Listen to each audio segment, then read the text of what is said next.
So good morning, everyone. We do have a quorum here. So I will call this meeting of the Vermont State Employees Retirement System to order at 9:02 a.m. It's our December meeting. First on the agenda is approval of the agenda itself. Would anyone like to make a motion regarding the agenda? Eric, I'll move approval. Okay, I'll second Jay's. excellent. Thank you, Jay. Bruce has seconded. So that motion moves to the floor. Any discussion on the agenda? Seeing none, all those in favor of approving the agenda signify with an aye. Aye. Aye. All those opposed with a nay. The ayes appear to have it. The ayes do have it. And the agenda is approved. On this item, we also have announcements. Are there any announcements before we move on to the minutes?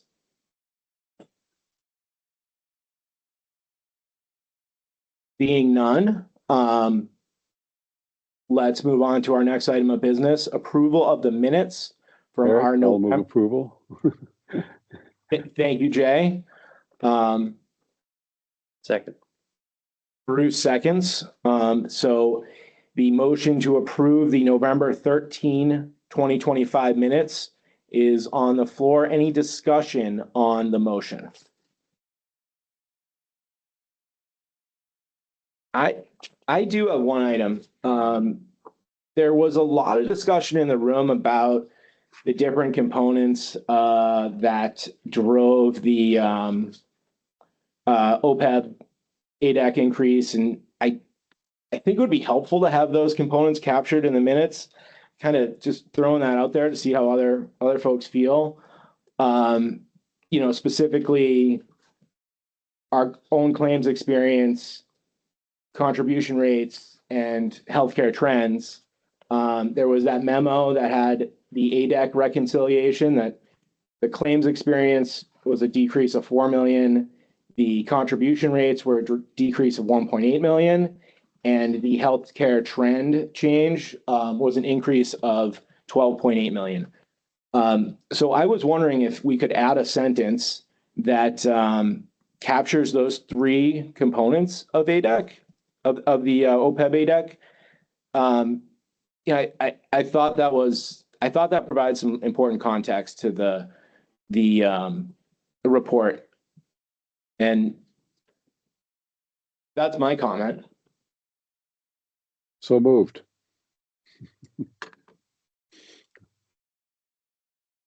So maybe the approval of the minutes with a sentence added that speaks to the those three components of the ADC. Yes. Absolutely. Thank you. All those in favor, please signify with an aye. Aye. Aye. Aye. Aye. And all those opposed with a nay? The ayes appear to have it. The ayes do have it. And the approval of the minutes from our November 13th meeting are approved. The next item on the agenda is public comment. Are there any members of the public that would like to speak to the board today? Just looking around our attendees, I do not see any members of the public. So I think we can conclude that matter of business as long as I'm seeing everyone. Bill, is that everyone there on the? That is everybody. Okay. So I think we can move on to the RVK 457 plan fee structure discussion. That was on our agenda from the last meeting, and we didn't have enough time to take it up. So I'm glad we were able to. It's an important discussion, so I'm glad we were able to really give it its own space. Tim, do you want to kick us off on that? Sure. Thanks, Mr. Chair. This item is something that follows on from a memo we sent around, I believe it was 2 board meetings ago now in October, alerting the board to the issue that we have here, and that I think Sarah kind of describes well in the deck, so I'm not going to get into too much detail in my overview other than to say we have been subsidizing the costs of the plan with a balance that we've had for a number of years that dates way back to even before I was in this office. And we've worked that down. So we're now at a place where we need to have the costs of the fees of this plan be self-sustaining so that it doesn't rely on any additional funds because we don't have additional funds. We have sufficient funds to keep this practice in place for the next couple of quarters, but we're going to want to deal with this sooner rather than later. So that's why we sent around the memo a couple meetings ago, and now we're going to drill down into that and see what it looks like with greater depth and with Sarah's expert guidance. So Sarah, I'll turn it over to you. Good morning, everyone. So with Tim's great introduction here, I want to have as much time as we can for a discussion. So I'm trying to spend 10 minutes or so just going through the slides. So what we're trying to do on the next few slides is just to show you how we ran the numbers, just to get a sense of annual plan costs. And from there, we will take a look at some alternatives on how to cover those costs so that the plan can really stand on its own feet. Just to emphasize what Tim said, what you've all been doing in the past is really exactly what you should have been doing, which is subsidizing those participant fees, lowering their cost by tapping into that additional surplus balance. But now that it's almost over, it's good for the plan to find a way to stand on its own 2 feet, just like the other supplemental Vermont DC plans. So after we look at those costs, we'll look at some alternatives. As we do that, we want to think about the typical plan participant and what we think the fee structure that will be most equitable for them, for that average Joe, that will not result in drastic changes in the cost. We will also take a quick look at how your current fees and the proposed change in fee will stack up against other public plans. In case you peeked at the slides already, good news here is that we really think that the fees you need to charge will still be very much in line with what other public plans are charging their participants, but more on that later. So first, let's just run through the numbers. So as you know, participants are now paying about 3.5 basis points, roughly translating to, say, $30 or so, based on the expected number of accounts in the plan over the next 12 months. And we expect it to cost around $570,000 over the next 12 months to run the plan. So that covers the record keeping cost and also a portion of our consulting fee. That also roughly translates to, say, $61 per participant. The reason I say roughly, because these are snapshot in the point in time estimates, and as the number of participant changes, this number will change. So you may actually see different numbers throughout the deck based on what time period we're looking at. But it's say that the number really to be thinking about is that 570 number in total cost. And consistent with best practice, Vermont is charging the additional administrative cost of our fees equitably across the plans. A pro rata allocation is being used currently, which is what we're using here in the analysis. So this next slide really takes a look, maybe a closer look at those expected revenues and costs in more details, not just over the next 12 months, but in the following 12 months as well. As of late October, the administrative balance was about $409,000, and assuming participants continue to grow at a rate that is consistent with historical averages and no additional ad hoc costs beyond the 2 that I just outlined, we expect that balance to be mostly gone by the end of the 4th quarter of next year, based on those estimates. So, which is why we're bringing this to you today. Obviously, we still have time, but this is an important change that requires planning ahead and communication with participants. And so staff has been really good about bringing this to you as soon as possible, and with enough time for you all to kind of review and evaluate options. So if the plan were to charge, say, an additional $32 per participant, roughly, as I said, that would cover those costs. So we would need to charge an approximate $24 additional to cover those record keeping costs. And then if you charge an additional about $8 or so per account, that would cover the additional consulting fee and also keep a small buffer to cover any ad hoc cost or mitigate the potential impact of changes in plan revenues as well, because revenues can also be volatile. So it's good to maintain a small buffer as well. So I'm gonna pause in a minute, but basically this budget analysis, all it does for us is really help us understand how much we need to assess in additional fees to cover those expected future costs. It doesn't really tell us anything about how participants can or should be paying for those costs. There are different levers, different ways those costs can be covered. So we look at those scenarios later on. But before we do so, we also wanted to look at how you stack up against other public plans based on this total cost. If you were to pass through this additional $570 or so in cost to participants, how would you stack up relative to your current fees? And the caveat before we look at those numbers is that obviously this is hardly an apples to apples comparison, because your participant fee covers additional financial planner, on-site meetings, hands-on for interactions with participants that some other public plans may not be charging for, or assessing, or having the record keeper do those additional services.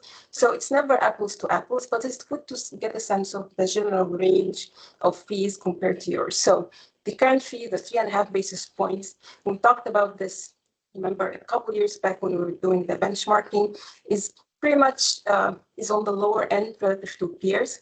So that's compared to all public plans, which is a peer group we show on the far right. And then, but also looking at the much smaller peer groups that have a similar asset base and a similar number of participants in their plans. It's relatively low compared to both. If you were Sarah, to charge, can I interrupt? Sure. The shading of the bars on that chart, what does that represent? So each one of the bars represent 25% of observations in the peer group. So the top bar is basically saying we have 25% of plans that are charging anywhere between, and if you look at the left-hand side, anywhere between 10 basis points and say 13 basis points in fees. The median is like that line between the second and the third bars. So that median is at 6 basis points is right there in the middle. So you're slightly, if you look at the far right peer group, you're slightly above median there for that size peer group. Obviously it's a small peer group also. That's something to be in mind, but you're pretty much in line there too. If you look at the participant peer group, you're pretty much in line. And then if you look at the overall public plan cohort, you're below average there. So that's a reassuring analysis. But before we jump into the alternatives, I want to see if there are any initial questions about the budget or the cost analysis or any of this.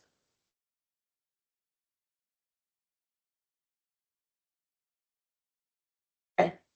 Sarah, Sure. if possible, can you stop sharing and can I share something very quickly? Because I'd like to share one additional data point with the board, and that is what we pay with the other supplemental plans that Empower manages and are overseen by the other boards. I just wanted to have that as a piece of context. So I put this chart together this morning. And what we have in column B is what we charge members.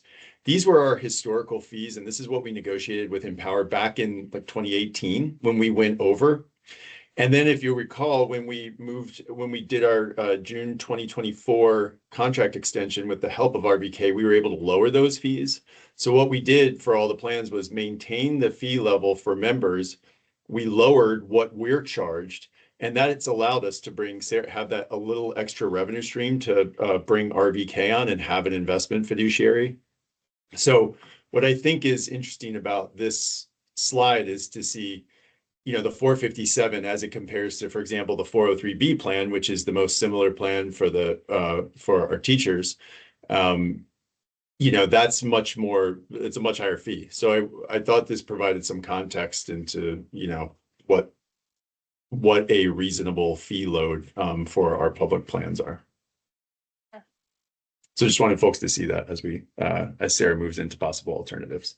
Oh, that's a great segue, Tim, and it's also, it's definitely a good benchmark because the other Vermont plans are very similar in the service model, whereas some of the public plans in our cohort will not have those same services. So that's a good reference, and so thank you for that. Yeah. Thank you, Tim. This also reminds me of the conversation many years back when we decided upon the split structure. And it seems like based on your comps that you just showed, Tim, all of the other plans have a sort of basis point model. I think when we put this structure in place, we felt some were really related proportionate to assets and some were really per member costs and trying to differentiate that. But it's interesting to see how the other plans tackle that. That's really helpful. Yeah. Thank you. Yeah, and so some of the analysis that Sarah's going to take you through, I was pretty new when this transition was happening, but I do remember in the move from Great West to Prudential, the reason why we ended up with some that had a split asset and per head fee, I think really had to do with how lower balance participants were going to be affected by the change.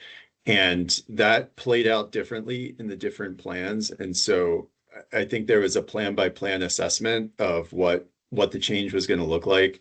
And then we ended up with a different structure. And in some ways, it doesn't really matter for the 457 plan because as we talked about, we've been paying that per head fee for all these years. And that's just been well below what the normal fee is. So we kind of had that surplus that could cover over any of those issues. That's now going away, and we're going to have to address these issues head on. And so segue into Sarah's next discussion. No, that's perfect. No, thank you both for this. So yeah, definitely, I think this is something that plans are always revisiting. What's the best fee structure? What's the most equitable? And I don't know if there is a consensus at this point that this participant fee structure is the best. I think where we are seeing more consensus is maybe on directly keeping costs, finding a way to cap that where possible. But when it comes to charging participants, there are really different considerations there. So with an asset-based fee structure, that is obviously has the biggest benefit is that those smaller accounts will be paying less in dollar terms, larger accounts will be paying more. It naturally scales up that way. Per participant fee structure, its best quality from a plan sponsor standpoint is that it will be the most predictable one of the three because the number of participants doesn't fluctuate as much as assets year after year. So you're gonna have a predictable flow of revenue that way. And then obviously a hybrid structure tries to, like Tim said, splits the road between the two. Asset-based, component lower the cost burden, but then the per participant component will create some more predictability there. So we ran a few scenarios that kind of lean more toward one or the other. But before we jump to those, just for reference, something to keep in mind as we look at those scenarios is the median plan participant based on, Q3 data, was about 52 years old and had a balance of around $30,000. So something just to keep in mind. So the scenarios we ran here were, so this is your current fee structure. Compared to that, we looked at the scenario where all the additional fees or additional costs will be covered through a fixed fee structure. Now, to make it a bit more fair and for low balance folks, we did assume a waiver of the fixed fee for balances below $1,000. So to cover that additional cost while having that fee waiver, a 35 per participant fee would be revenue neutral and create just a tiny buffer going forward. Obviously, what we show here on the scenario analysis is how that fee, new fee, will impact, fees covered by participants in different age groups. Younger participants seem to have lower balances, so a fixed fee structure will have the biggest impact on their fees and will result in the biggest change in their annual fees. But if you look at the much older folks with much higher balances, this will be much more favorable to them. Alternatively, we looked at a structure where you would charge all those additional costs in an asset-based fee. And so you're charging now about 7.2 basis points. You see the opposite entirely. So the low, this on an asset basis, it looks to be the most equitable across age groups. And then obviously on a per participant basis, those younger folks with lower balances will see the smallest increase in their fees. And then the third and final alternative we show here is one where we simply pass on the $24 of record keeping cost to participants, and then charge an additional, say, 1.3 basis points to cover, or 1.2 basis points to cover additional costs. Obviously, results are kind of mixed between the two there, with maybe slightly higher impact for low balance folks and a lower impact for higher balance folks. If you look at that median, so we highlighted this each cohort because that's where that median participant, if you will, lies. As you can see, the median individual here is slightly more advantaged by that asset-based structure today. They will see the lowest increase in their fee just because of their low average balance. And of course, as I said, less tenured folks, younger folks will also likely be more advantaged by that structure. So wanted to pause here for any initial thoughts or from the group or questions.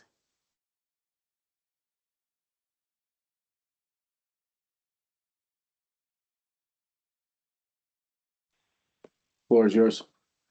For the fixed fee waiver for balances less than $1,000, is this something that turns on or off, or is it something where the first $1,000 has a fixed fee or maybe no fee at all, and then everything above $1,000 then goes to the asset-based fee? Is that getting a little bit too complicated in how a formula would work? No, great question. So the way it works is basically Empower would have instructions to only charge. So everyone will be paying the 3.5 basis points, similar to today, but Empower will have instructions to check if folks' balance at the end of the quarter is below $1,000. And if so, they're not going to be paying that additional $35. Those fees are paid on a quarterly basis, so this will be based on the balance at the end of each quarter. And they will, something they can easily do. They've done it for other plans, but basically, those low balance folks will not see a change in fees from their current fee structure under this alternative. Does that make sense? Yes, thank you. Thank you, sir. Jay, I see you have your hand is raised. Please, the floor is yours. Yeah, and I guess I'm really concerned about the impact on small balance participants of the capitated fee, that portion of what we're talking about. And it occurs to me that the waiver at below 1,000 may not be low enough. Um, looking at it, looks like you have to have a balance of around $30,000 before an asset-based fee would reach $24. So $24 is going to hit small balance participants comparatively hard. Um, I, I guess my initial inclination, until we have further conversation about this, is to say I've a real question about a capitated fee at all of any size. Um, so that's where I am. No, no, I appreciate the feedback, and that's understandable, and and that's why we see some plans gravitate towards a more asset-based participant fee structure because of those concerns for sure. And then obviously other plans, I have one client where they have a fee waiver for balances below 5,000 instead of 1,000. So that's also another consideration there. Thank you for that. I Beth- see. Oh, Beth F., floor is yours.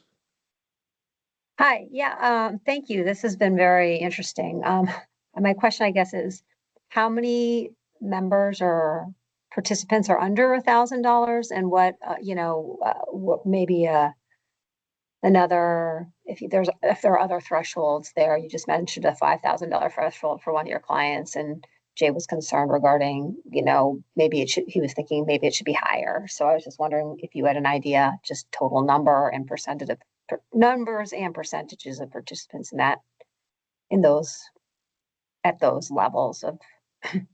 yeah.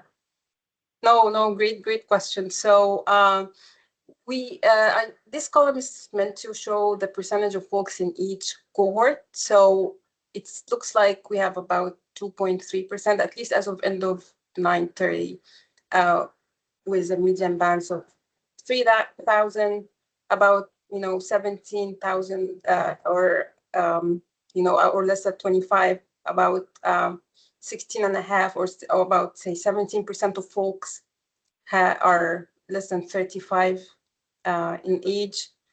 And I can get you the exact numbers actually. I can check in a minute. We have a spreadsheet, but yeah, it's definitely a significant minority of folks I think are low balance folks, I would say, or and younger. And I wonder if the low balance is just until they have a couple of months or whatever, months or a year, how, like, if they're until they just reach a certain amount of time with the state, and how long it takes them to get to that 1,000. I mean, of course, it always depends on what people are putting in, but yeah, exactly. It's younger folks, less tenured folks, and then there are also, of course, folks that are separated with low balances that also may be neglected or decided to leave their balances with the plan, that may also fall into this low balance cohort.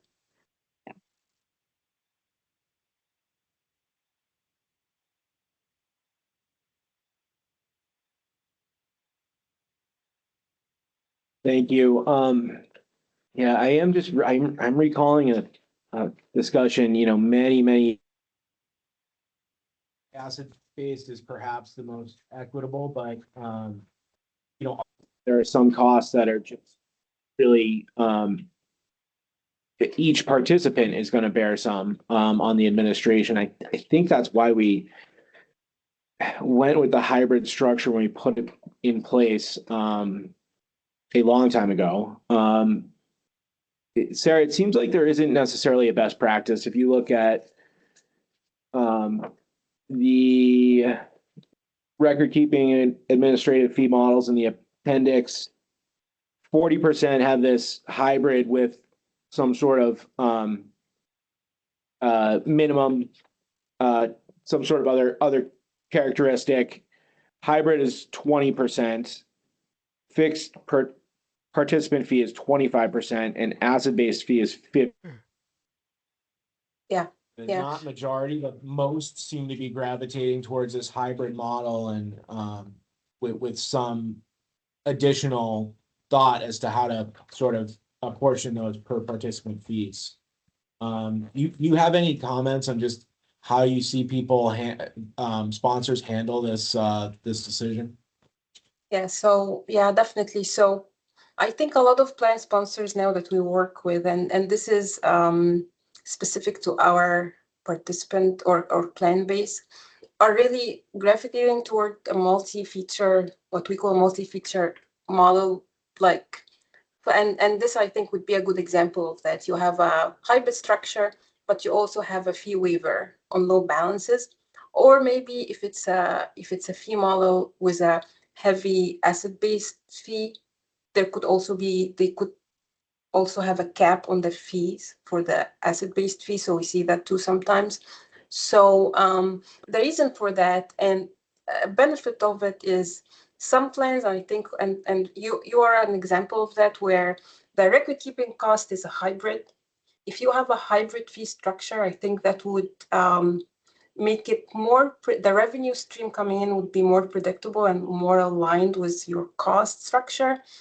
An asset-based fee, I think the pure asset-based fee, the concern there is that it will fluctuate more with revenues. So that is why I feel many plans are maybe trying to split the road there between the two, have that additional predictability in revenue, especially if your cost will, be more fixed in nature, and while also trying to maybe give a boost to those lower balance folks through a fee waiver of some sort.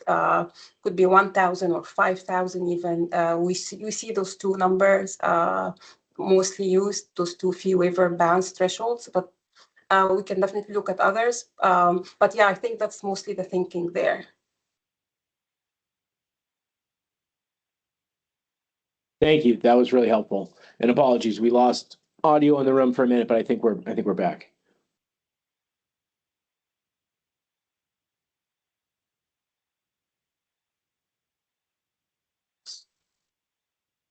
So Jay, definitely. Oh, go ahead. Oh, go ahead. Please, Jay. So I'm also recalling, Eric, the conversation when we adopted what we currently have. And I'm really comfortable with, because the cost of record keeping is really not affected by the size of the account, then a capitated fee makes a lot of sense to reflect the cost structure for that part of the operation. At the same time, the plan revenues, to the extent that there are any, are really asset-based exclusively. So when we adopted the current structure, we were mindful of the fact that we were covering that record-keeping cost, even though we were assigning it on a capitated basis. We were mindful that we were covering it by plan revenue that was coming in because of the way that the assets were managed.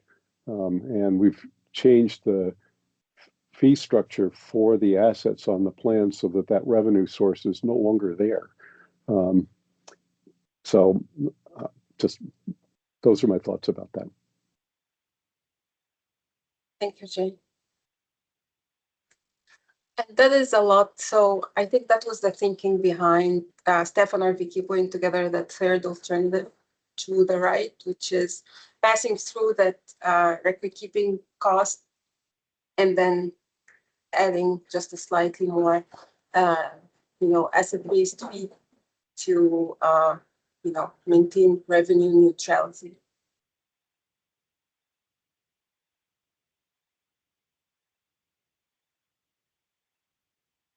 Yeah, that's the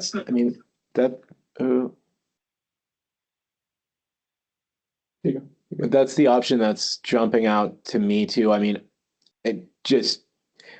I'm partial to that hybrid structure. I think it makes sense. I think it balances the the revenue, the certainty of revenue, but also speaking to Jay's point about not record keeping not being necessarily related to assets, it kind of reflects that. That's what jumps out to me, even though it seems, maybe a little more complicated than the strictly asset-based fee that the other systems use.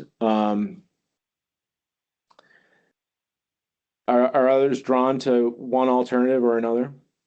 Tim, I see you have your hand raised. I saw Tim first, so let's take Tim and then Bruce.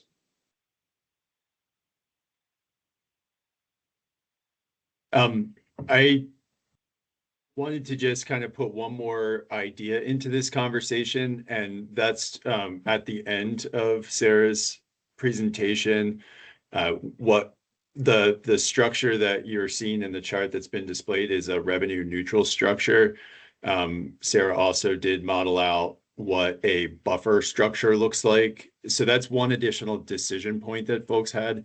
And I also wanted to say that this is not like on fire and folks need to decide today. So as you're considering this, what would be helpful, I think, from our end is to maybe we kind of have three scenarios, the capitated only, the asset only, and then, hybrid, and for the increase. If you're interested in a certain area, but think the balance might want to be, if you want to kind of play with a balance, like that's some feedback that we could get today.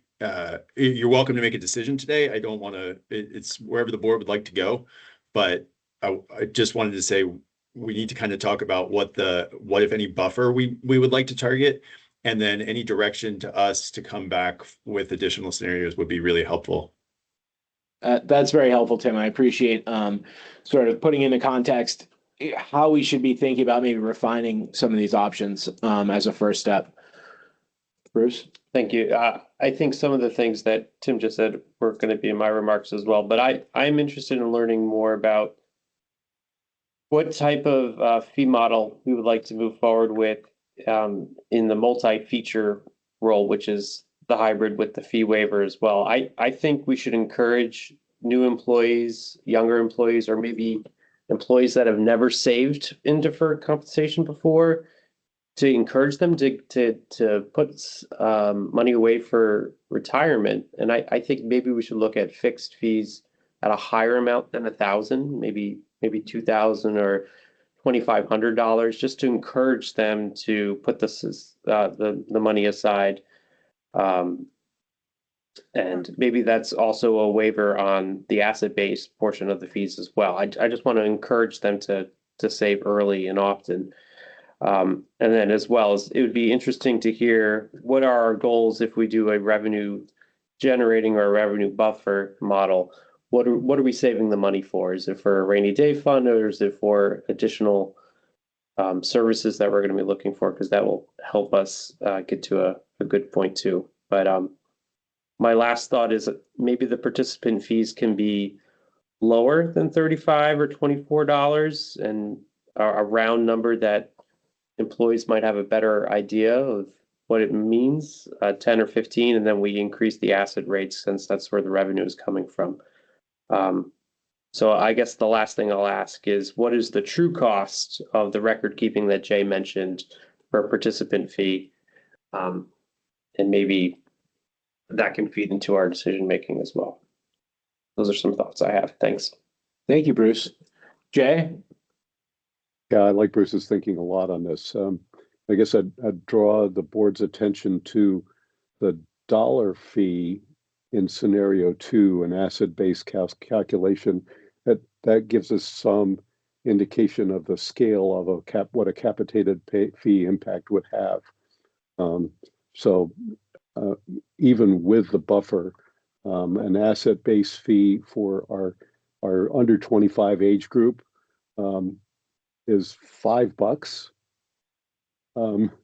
So a fixed fee needs to be proportional, I think, to that kind of calculation.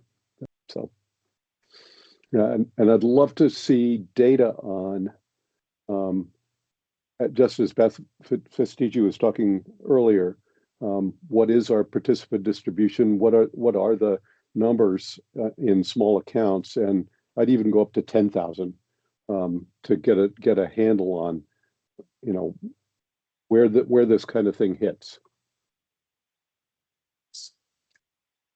Yes, all great feedback. So we can definitely follow up. We we have the analysis by balance cohort as well, so we can follow up with that. Also, what this does show is the balance distribution by each group and also the percentage of folks within each group. Just for reference on that, but yeah, we can definitely follow up there. And on the record keeping cost, just quickly, the current cost structure for the record keeping portion is 3.5 basis points and $24 per participant. So that is what is currently charged by Empower, which is what is driving that $24 fee that we're showing as a basis for a potential alternative hybrid structure. We can certainly look at lower per participant fee, from scenarios, but that would, not be a full pass through of the record keeping cost component, would be like a partial pass through. So this is a full pass through through a fixed fee. This is passing through just the record keeping cost as a fixed fee, and then this is having it all as a asset based fee. Sarah, I wonder if I can kind of summarize some ideas for us to take back and bring back. I think we could be comfortable with jettisoning that, adding the full amount to a capitated fee. We can kind of put that one aside. Perhaps we keep the asset only based fee just as a reference model, I think, to the point that it helps us see what the distribution would be and what it would look like.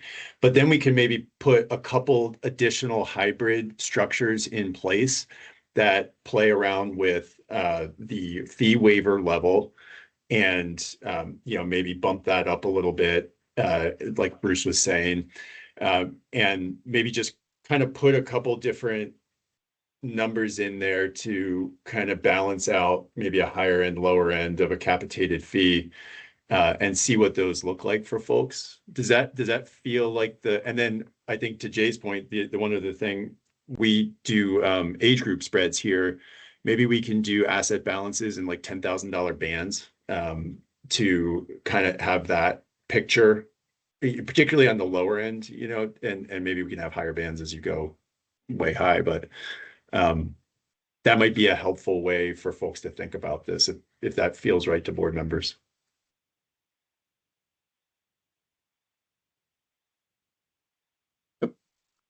I think that sounds good. Beth F, would you like to add something? Yeah, just adding to what Tim said, having that information would be helpful with their ages as well as years of service in those categories potentially, where that distribution sits. Because sometimes, if it's mostly people that have signed up, but they're continuing to contribute, but if a lot of those people with the $10,000 balances are left are people that aren't really active in the plan anymore, like if you're charging them a higher amount, it's just kind of deplete. I'm not sure if that $24 a year, if they'll even ever be making any money in there or something, like, with such a low balance. So I don't know. You could have people who have, $100 in there, and then in a couple of years there's nothing in there. And I don't know if that's a goal or not. So That would be a bear market okay. scenario. Right. We'll follow up with Empower. I know some of the data they give us on years of service was not perfect for a different project we were working on. So we'll check. We'll see how much we can yeah, at least for, maybe At for minimum, active. yeah, that's what I was gonna Right. say. At minimum, we could do active, not Yeah. active, and Yeah, go yeah, from we can there. have. Yeah, Exactly. that's probably gonna be more, well, that would be great if, at least if we could get that level of detail at minimum, yeah. Yeah, and maybe just to circle back on the optionality between being revenue neutral and having maybe a surplus revenue. Maybe one consideration there is, I guess, it depends really on what fee model we end up with. If we were gravitating toward an asset-based model, which doesn't sound like we are, I would have probably said that having a revenue buffer made more sense. But if we're generally passing nearly all the plan costs, which 90% of your costs are those record-keeping costs, if they are being passed through in some way through a fixed fee component, even with a waiver, I do feel more comfortable there with a revenue neutral fee model, unless staff or you all feel there will be a potential increase in cost down the road. So maybe want to see, like, unless Tim and team feel there's an expectation of an change in cost down the road, because even the revenue neutral model, we are baking in, as I said, a small revenue buffer there, like a 5K or so. But yes, definitely having a revenue buffer is something to consider because, and we can play with that as well, because you don't want to be changing those fees every couple of years, right? It's easier to have a buffer and then maybe have a 1 quarter fee holiday than it Exactly. is to go back and say, I want to increase the fee later. So we can look at also different buffers potentially there, and wanted to get your feedback on that as well. And yeah, participant communication, all of that, it's definitely better to say we're having a fee holiday for a quarter or 2 quarters than to say we need to increase your fees once again.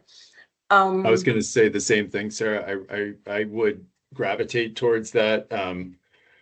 So because we do have the opportunity to waive a fee and plow this money back into folks' accounts as needed, rather than, I don't want to get to a situation where I come to you folks in a sticky situation where maybe the market's way down and we need to do something to find some revenue to pay our bills.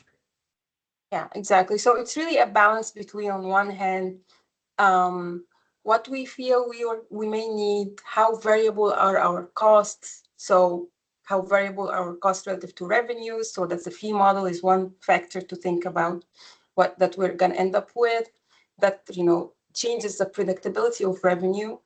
And then keeping a buffer is definitely always a good idea, a buffer of some level, but then it's a balance between how much I want to communicate to participants in terms of how much their fee will increase now versus having a higher fee now and then having a fee holiday later. So if bigger buffer means higher fee today, lower buffer means maybe a less difficult conversation with participants today, but potentially a fee holiday down the road. That's some good perspective. I mean, my sense is that it is prudent to include some sort of buffer, so we're not changing these too frequently, though. Also, hearing the counterpoint of that is we're raising fees. The higher the buffer, the higher participants are going to see that impact. So there's 50K and 5-ish in the other. Maybe there's something in the middle of that. But I think I'd also my thought would be, let's include a buffer in the structure. To what amount, I'm not sure. Jay? Now, let me just think out loud a little bit here. So I'm definitely, I think you've already heard me indicate that I'm definitely leaning towards something that's much more tied to assets than fixed fees. But what's the impact of doing that? And I think that thinking about it, what we're really trying to cover here is the cost of having an account at all. For the most part, I mean, I heard Sarah say 90% of what we're trying to cover here is kind of ongoing record keeping, which isn't directly related to the asset size. So with an asset-based fee, effectively what we're doing is having people with large accounts, high assets, subsidize people with small accounts and small assets, because the costs are, as I indicated earlier, unrelated to the size of the assets. And how do we feel about that? Is that fair to have people with large balances effectively subsidize new participants or people that haven't saved much yet?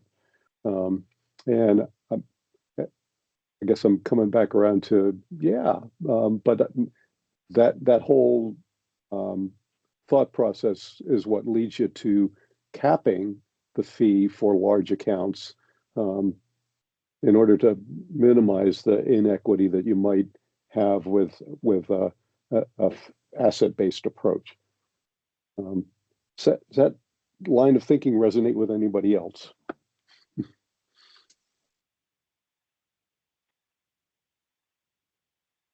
Yeah, it does. Beth, let's take your comment first, and then I'll come back to a question I have on that. And maybe just wanting to add to that, how important is it that we keep some of those higher balance folks into the program, and how does this compare with what they could do if they move that into another investment account? Yeah. And I'm sure that's something that Sarah's looking at. Yeah. No, yeah, all great points. And that's why this is not really an easy, and there is no consensus. There is no, unfortunately, there isn't like a silver bullet here. It's a balance, and every plan may have different priorities. Yeah, in my mind, the 457 plan, everyone benefits from scale, from people staying in the plan, and from people saving more. Everyone's fees will come down, investment fees, record keeping fees. And yeah, it's definitely thinking long term, thinking about how everyone is impacted is important. But yeah, definitely, maybe we can, when we look at the balance distribution, we can also think about the percentage of folks that are in those higher, balance cohorts. How many of them are impacted? And I think the percentage of folks in that group were in the 2% range, where with very high balances above maybe 200,000. I'm gonna try and pull that up real quick, but these are all definitely good considerations, and that we can come back to. Coming back to sort of what Jay was wrestling with, understanding some costs are really per account, the cost of having an account. How much, I mean, is it truly 90% of the cost, or are there costs associated with that scale with assets too? I'm just trying to understand that dynamic. So the record keeping cost in total is 90% of the cost. So yeah, the $24 I think comes down to I think we have 9,000 people in the plan. So it's about half. It's about half the record keeping cost. Let me see here. Yeah, it's about slightly less than half the cost. So say 216 or so out of 500. So the 3.5 obviously is already passed on. So yeah, the question is on also whether to pass on that additional, 24 or maybe something less. And having that fee waiver could be that balance there. So you're passing it on, you're getting that predictability, but you're also not disadvantaging low balance folks, whether it's because of their shorter tenure or their younger age in the plan. Younger folks tend to save less in general, and they think more about that when they're older. So that's one thing to think about. You can also look at fee cap scenarios, but we have to discuss that with Empower too. Like something to think about also is just the complexity of the fee structure itself. If you have a fee waiver and a fee cap and asset-based component and a fixed component, things can become more complicated and to administer as well. But yeah, something we tend to see folks, pick one or the other. Well, say an asset-based fee. If it's a pure asset-based fee, that's where we tend to see more caps instituted. So you're, charging this low fee for low balance folks, but also not disadvantaging those, high balance folks as much. So that's where we see it more often, but we can certainly, there's no reason we cannot do it in a hybrid as well. But just adding more complexity. Right. Thank you. I do want to be mindful of our time here. We are running over schedule. Knowing we're going to do more work on this topic and think more about it. Any additional comments for today's 457 discussion?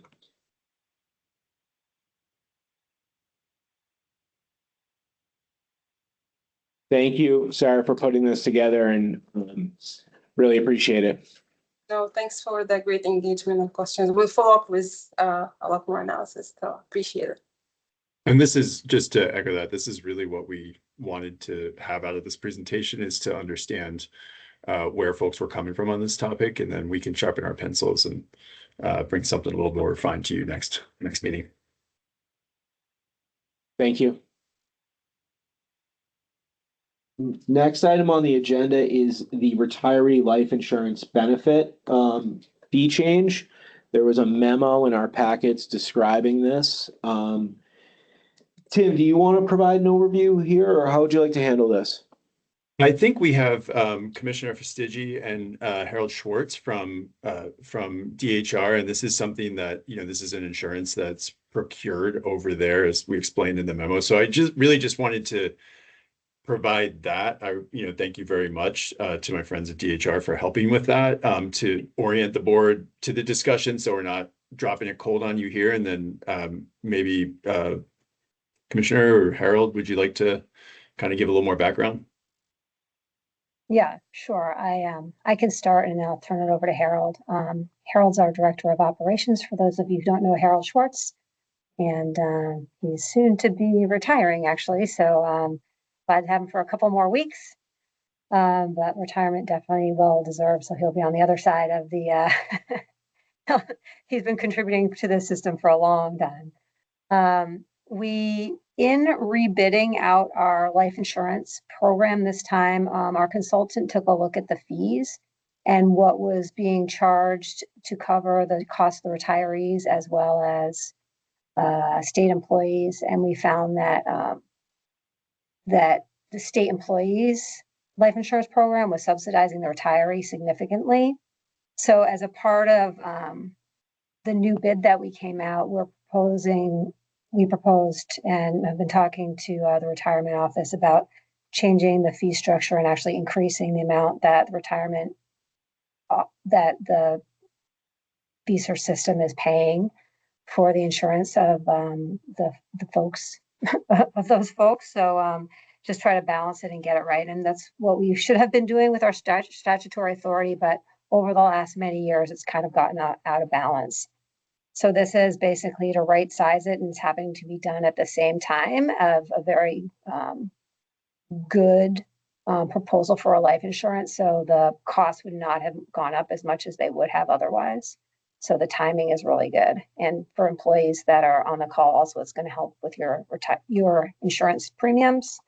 That will be the bid will help lower their premiums as well as kind of the shift. That's kind of it in a nutshell. The memo kind of explains the details and the costs. I don't have that actually up right at the moment. So if there's details to fill in, maybe Harold, you want to fill those in? Yeah, so, I'll give a little background. The insurance for retirees back in before 1993 was a $3,000 benefit. And then it went to 5,000, I believe, around 1993. And 20 years ago, it switched up to a $10,000 benefit. So I looked back 20 years to see how things looked, and there were about $250,000 in claims for retirees 20 years ago. Now there's $1 million in claims, and that was the result of both the benefit increasing from $5,000 to $10,000, but also the number of claims doubled from just under 50 to almost 100. So if you do the math, 100 claims at 10,000, that's $1 million.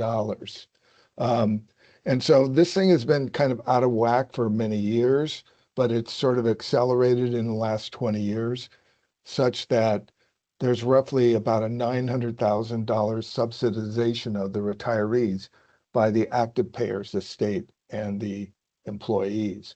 So we're trying to right size that balance. Now, when the insurance company bills us for the insurance, they right size it themselves. But what we've done is we sort of amortized the various rates. Retirees rate of the rate of death rate, I guess I would put it, is 17 or 18 times actives. And we sort of amortize the rate so that we collect at the same rate both for actives and retirees. In effect, that charges the active payers more and the retirement considerably less. So for $1 million in claims, I took a look at 2024. For over $1 million in claims, we collected a little over $100,000 from the retirement system. So the differential there is around $900,000 to $1 million. So what we want to do is make it proportional to the way we pay the vendors. Now, the vendor being the insurance company, they are pretty good at predicting claims. They're very good at predicting claims and costs. So the way we will pay them will be the way we collect from the retirement system. And the effect of that is to charge the state, the departments and the employees $900,000 less, $700,000 for the state, $200,000 for the employees, and the retirement system $900,000 more. A question that was raised was, how does that affect the OPEB? And our understanding is that the way the actuaries calculate the OPEB, they don't look at the premium that we charge. They look at what the claims would be, which is basically what we're saying that we should do now. So I think, as Tim wrote in his memo, the impact on the OPEB would be negligible. So they're already accounting for that, which, yeah. Any questions? Yeah. Just to pick up on that, the only impact from this change, because I had a long discussion with Yuri about this topic, the impact on the OPEB will be that we have a higher expense, so that on the asset side of the ledger, we'll have $900,000 less.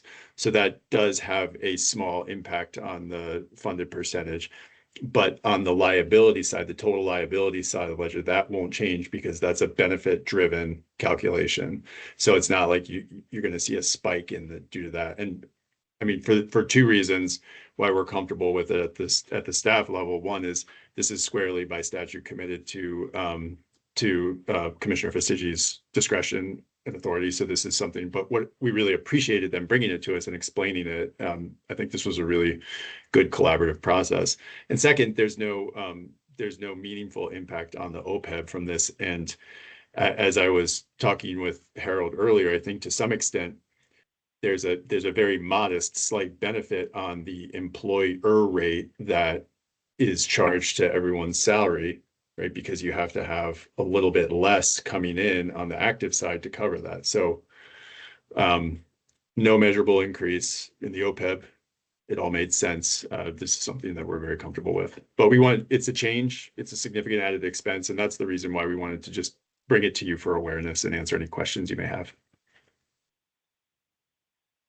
I appreciate you bringing in that OPEB discussion, because that was exactly where I was going to go to understand how these costs would affect that that side of the ledger.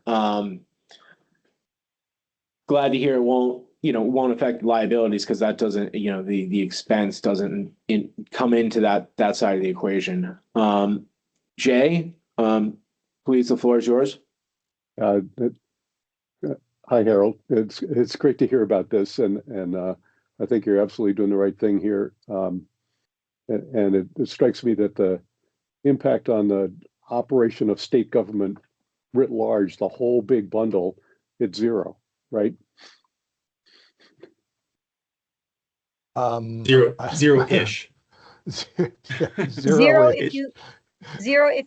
if you include what the employees pay as part of the cost of state government. Employees will see a decrease, and then for the state side of it, it's a bit of a cost shift.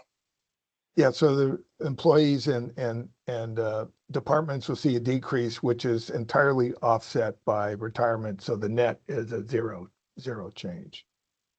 And Jay, just as an aside, I remember when I first started in state government, you were in the department, so we go a long ways back. Yeah, I remember when we hired you, Harold. Yeah. Thank you. Thank you, Harold and Commissioner Fastigi, for giving us the background on that. Harold, congratulations on your upcoming retirement as well. Thank you. Looking forward to it.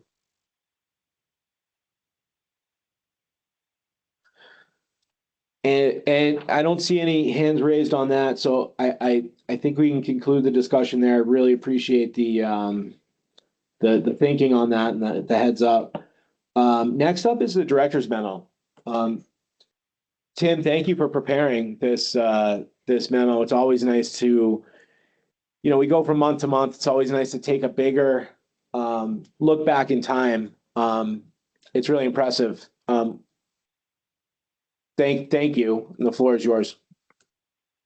Yeah, and I really don't have, for a lot of the items left on the agenda, I think we can move through them quickly. I like to do exactly as you said, Mr. Chair, just take a bit of a longer view and summarize. And I like to do a single one for all the boards, so folks can kind of see what peers are doing, what their systems look like, what work we're doing.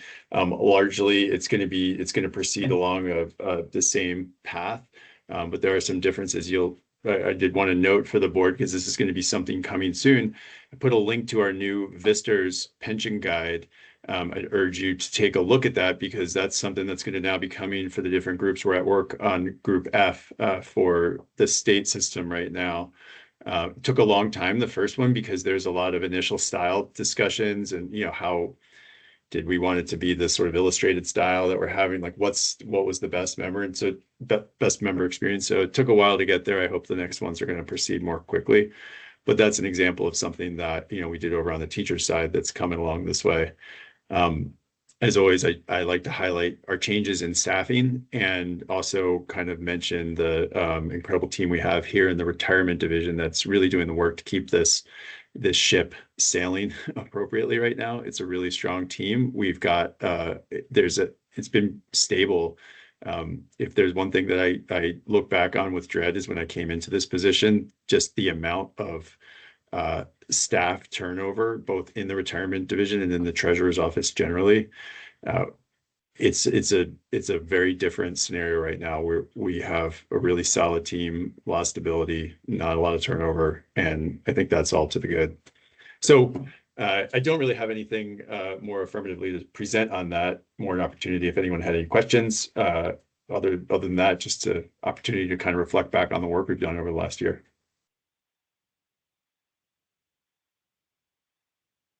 Really nice summary, Tim. Thank you. My pleasure.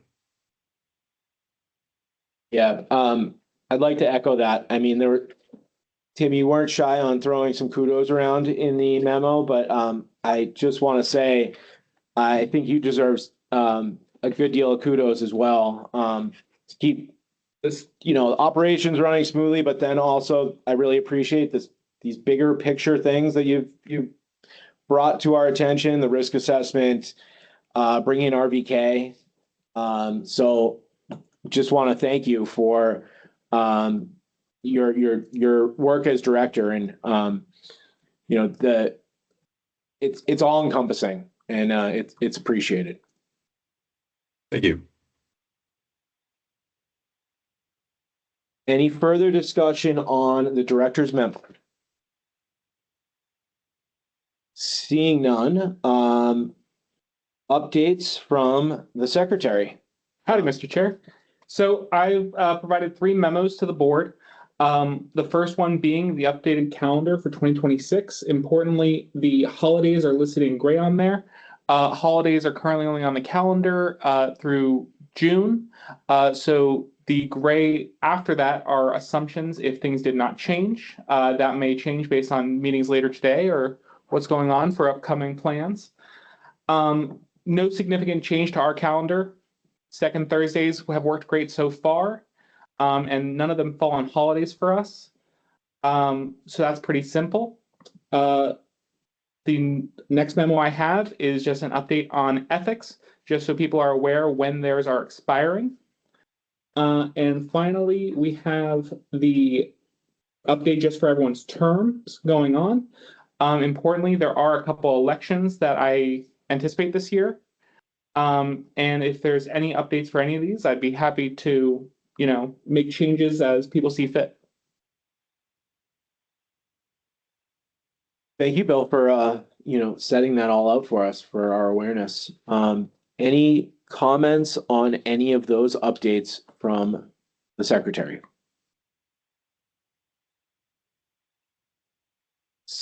Seeing none, I think we can move on to the reappointment of Dr. Lasik. Hope I'm getting that right. Mr. Chair, before we move over to that, I did just want to say Sure. Thank you to Bill for all that work, kind of keeping everything, all the gears going smoothly for the boards. For the calendars, I think we prepare them. We don't vote on them typically.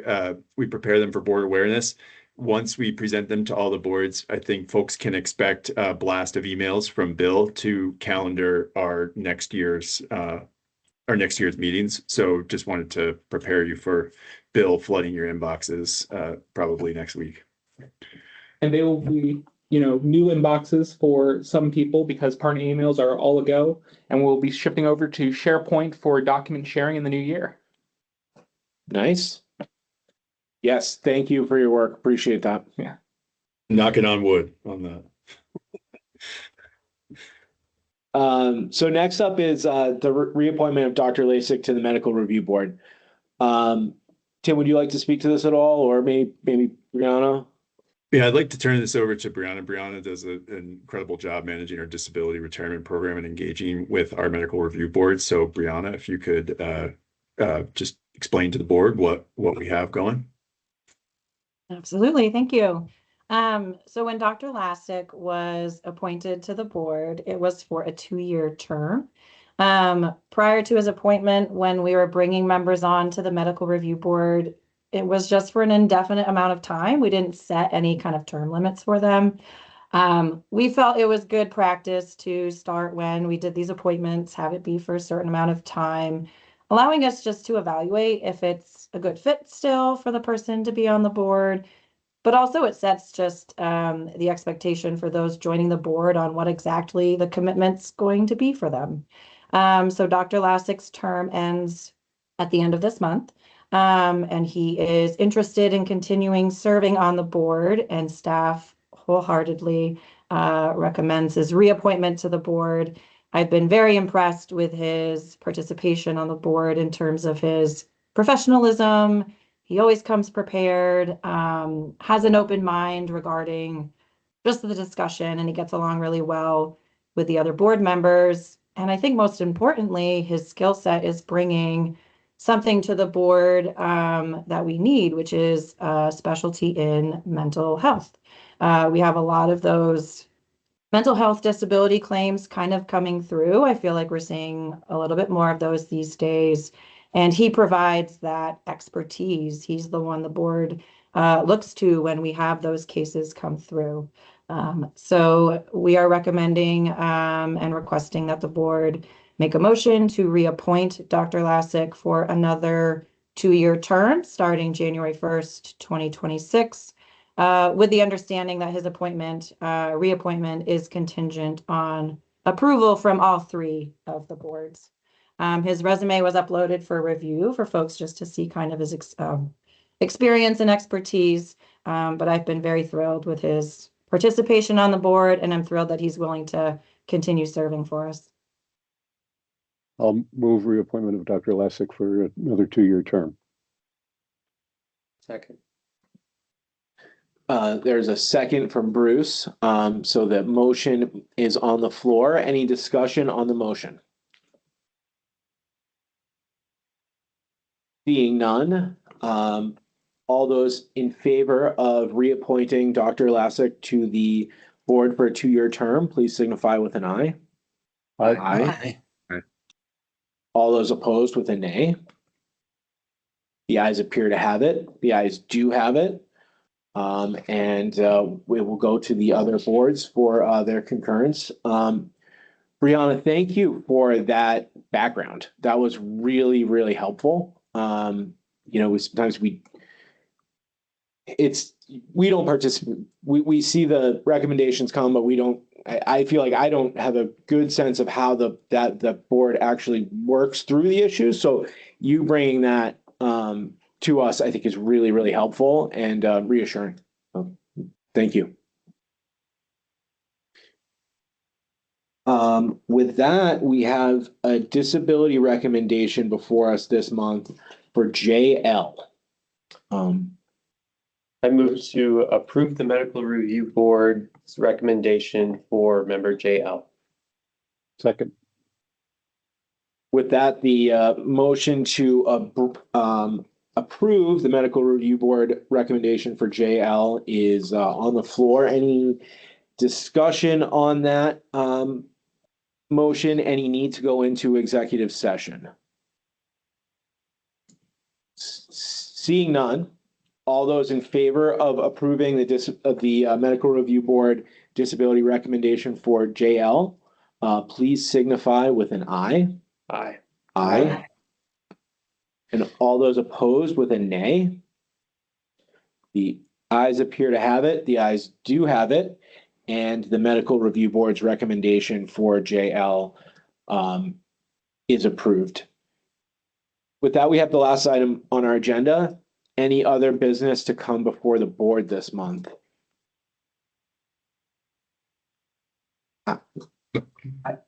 I do have one item from the VPIC meeting that occurred on Tuesday. I believe in January at our next meeting. VPIC is hoping to join us to provide some perspective on particularly staffing in their office and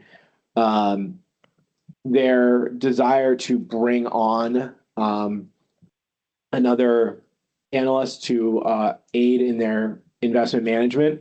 Now that there's a budgetary process for that, but also those costs would hit the plans that are managed by VPIC. So they wanted to ensure we knew what their thinking was on that. So I just say stay tuned on that. That's my one item. Bruce? I was wondering if maybe Tim could share about the significance of the award that the retirement system. Oh, thanks. We're number one. That's what it means. No. It's in some ways it's a good housekeeping seal of approval type of an award. The three the three main associations, NCPERS, NCTR, and NASRA, have this coordinating council, and they ask a series of questions. So we respond to them, and they're things like, are you paying the ADEC, for full funding, or you can even qualify for this award if you have like a set plan to get to ADEC funding in a certain amount of years. And with administration, things like, does the board meet on a regular basis? Do you keep records of your meeting? A lot of basic kind of items. And when we went through it, it had actually not been something I was aware of before this. I saw a notification on one of the many emails I get from the associations, piqued my interest. And then when I looked into it and saw that we qualified, I thought, why aren't we doing this? So just wanted to go through it. I think it's something we should be proud of. It does not mean we are the best retirement system in all the land, but it is, just a good standard to note to our stakeholders that, we meet those basic standards of a sound retirement system, both on the administration side and on the funding side. Thank you. Is the treasurer's office planning to do a press release or any kind of public engagement to build confidence that we are, even if it's the basics, we're now award-winning system? Yes. I love that. And I have been talking with our front office and our communications director. We have been thinking about doing the timing uncertain at this point. I wouldn't be surprised at this point if it's until after the holidays. But it is certainly something on our radar. And I would expect that we would do something in this space, probably associated with a press release about our funding levels. Thanks. Thank you, Bruce. Thanks, Tim. Any additional business to come before the board this month? Not seeing any. Let's move to adjourn. Bruce makes a motion to adjourn. Is there a I'll second? second that and wish everyone happy holidays. Thank you, Jay. The motion to adjourn is non-debatable. All those in favor, please signify with an aye. Aye. Aye. All those opposed with a nay. The ayes appear to have it. The ayes do have it. Our December meeting is now adjourned at 10:25. Thank you all for Be well, the everyone. discussion today. It was great. Thanks, folks. Happy holidays. Appreciate it.